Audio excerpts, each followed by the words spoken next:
Makhluk ini adalah penjahat yang sangat berbahaya, dan hari itu dia akan dipindahkan ke penjara lainnya. Untuk berjalan saja dia harus dipasangkan rantai besi agar dia tidak kabur. Dan penjara ini adalah penjara dengan tingkat keamanan super ketat. Rantai besi mulai dilepaskan dan tahanan besar ini pun kemudian masuk ke ruang tahanannya. Ternyata di dalam selnya dia tidak sendirian. Sudah ada tahanan lainnya, yaitu seorang pria dan seorang wanita di dalamnya. Dan nampaknya kedua orang itu sangat lemah. Pria besar ini sangat suka karena di tahanan ini ternyata ada seorang wanita. Dan dia pun kemudian mulai mendekati wanita itu. Namun wanita itu sepertinya tidak takut sedikit pun. Saat makhluk besar ini mulai menyentuh si wanita, wanita itu pun langsung mematahkan kedua kakinya dan kemudian menghajar makhluk besar itu, hingga membuatnya pun langsung pingsan. Ternyata pria tadi bukan orang sembarangan. Dia adalah mata-mata terhebat di kerajaan. Dia bernama Edgin. Pada malam hari dia akan pergi ke bar untuk mencari informasi dari musuh-musuhnya. Dan siang harinya dia akan membantu para tentara untuk menangkap bandit-bandit. Namun suatu hal yang paling ia banggakan adalah ketika ia menangkap penyihir merah Tayan.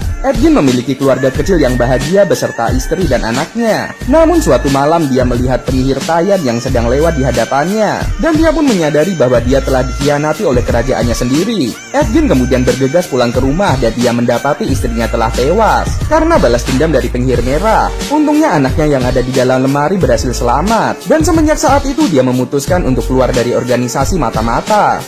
Hal itu pun membuatnya sangat kacau dan dia pun suka mabuk-mabukan. Hingga suatu hari dia bertemu dengan seorang wanita bernama Holga. Holga yang kasihan kemudian membantu Edgin untuk merawat anaknya itu. Hubungan mereka pun semakin baik layaknya seorang kakak dan adik. Dan karena membutuhkan uang akhirnya mereka berdua memutuskan untuk menjadi pencuri. Di sana Holga menemukan sebuah kalung yang sangat unik, lalu memberikannya kepada anak Edgin yang bernama Kira. Dan ternyata kalung itu bisa membuat penggunanya menghilang. Dan karena Kira bisa menghilang, mereka pun kemudian mengajaknya untuk mencuri. Namun mereka hanya mencuri dari orang-orang kaya saja. Tak hanya Kira, mereka juga merekrut seorang penyihir dan seorang penipu, dan membuat mereka menjadi kelompok pencuri yang paling terkenal. Kira juga sudah menganggap Holga sebagai ibunya sendiri. Hingga suatu hari seorang penyihir wanita bernama Sofina mendatangi mereka. Sofina mengajak mereka merampok ruang penyimpanan mata-mata tempat Edgin bekerja dulu. Dan di sana juga ada pil yang bisa menghidupkan orang mati agar Edgin bisa menghidupkan istrinya.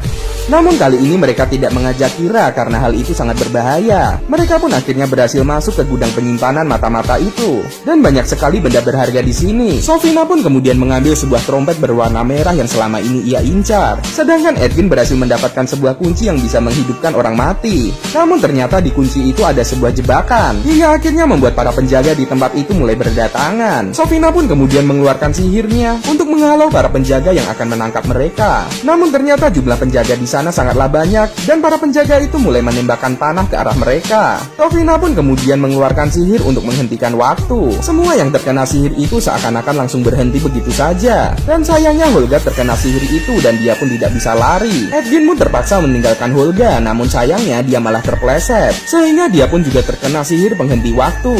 Edgin pun kemudian memberikan tablet itu kepada temannya dan kemudian memintanya untuk menjaga Kira. Setelah mendapatkan tablet itu, temannya pun berjanji untuk menepati janjinya. Itulah sebabnya Edgin dan Holga masuk ke dalam penjara. Kira-kira gimana kelanjutan ceritanya? Tetap di Snack Video untuk part selanjutnya.